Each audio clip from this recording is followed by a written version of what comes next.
ಇದೊಂದು ಪ್ರಕರಣವಾಗಿತ್ತು. ಅದರಲ್ಲಿ ನಾನು 23ನೇ ರ್ಯಾಂಕಾಗಿ ಆಯ್ಕೆಯಾದದ್ದು.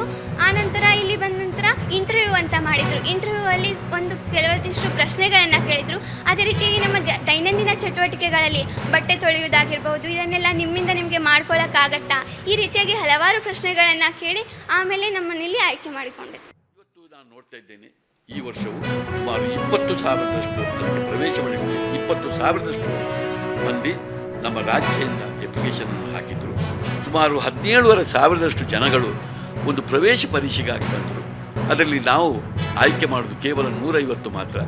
ಇಡೀ ಅದರಲ್ಲಿ 6, 7, 8, 9, 10ರಲ್ಲಿ 670ರಷ್ಟು ವಿದ್ಯಾರ್ಥಿಗಳು ಈಗಿದ್ದಾರೆ. ವರ್ಷದ ಇದರ ಬಜೆಟ್ಟು ಸಾಧಾರಣ 8ರಿಂದ 10 ಕೋಟಿ ರೂಪಾಯಿ. ಅದಕ್ಕೆ ಬೇಕಾಗುವ ಬಜೆಟ್ ದುಡ್ಡನ್ನು ನಮ್ಮ ಆಳುವ ಸಂಸ್ಥೆ ಭರಿಸ್ತಾ ಇದೆ. ಶಾಲೆಗೆ ಒಂದು ಸಲ ದಾಖಲಾತಿಯನ್ನು ಪಡೆದಂತಹ ವಿದ್ಯಾರ್ಥಿಗಳು ಅವರವರ ಕ್ಷೇತ್ರಕ್ಕೆ ಅನುಗುಣವಾದಂತಹ ಕಲಿಕೆಯ ಮಾನದಂಡಗಳನ್ನು ಇರಿಸಿಕೊಂಡು ಅವರ ಅಭ್ಯಾಸವನ್ನು ಮಾಡಬೇಕಾಗ್ತದೆ. ಅವರ ಕ್ಷೇತ್ರಗಳಲ್ಲಿ ಆಯ್ಕೆಯಾದವರು ಅವರ ಕ್ಷೇತ್ರಗಳಲ್ಲಿ ಸಾಧನೆಯನ್ನು ಮಾಡಬೇಕಾಗ್ತದೆ. ಆ ಸಾಧನೆಗೆ ಯಾವುದೇ ವಿಧದ ಅದಕ್ಕೆ ಬೇಕಾದಂಥ ತರಬೇತಿ ಶುಲ್ಕ ಆಗಿರ್ಬೋದು, ಅದಕ್ಕೆ ಸಂಬಂಧಪಟ್ಟಂಥ ಯಾವುದೇ ವಿಧದ ಶುಲ್ಕಗಳನ್ನು ಯಾವೊಬ್ಬ ವಿದ್ಯಾರ್ಥಿಯೊಂದಲೂ ಈ ವಿದ್ಯಾಸಂಸ್ಥೆ ಆರಿಸಿಕೊಳ್ತಾ ಇಲ್ಲ ಎನ್ನುವಂಥದ್ದು ನೀವುಗಳೆಲ್ಲರೂ ಗಮನಿಸಬೇಕಾದಂಥ ವಿಚಾರ. ಸಂಪೂರ್ಣ ಕಲಿಯುವ ರೀತಿಯಲ್ಲಿ ನಾವು ನೋಡಿಕೊಳ್ತಾ ಇದ್ದೇವೆ.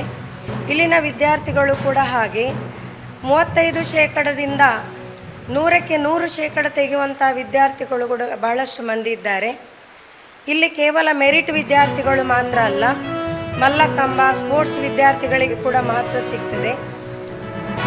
ಮೆರಿಟ್ ವಿದ್ಯಾರ್ಥಿಗಳನ್ನು ನಾವು ಅತ್ಯಂತ ಉತ್ತಮ ರೀತಿಯಲ್ಲಿ ತಯಾರು ಮಾಡಿ 100ಕ್ಕೆ 100 ಅಂಕ ಗಳಿಸುವ ಹಾಗೆ ಮಾಡ್ತಾ ಇದ್ದೇವೆ.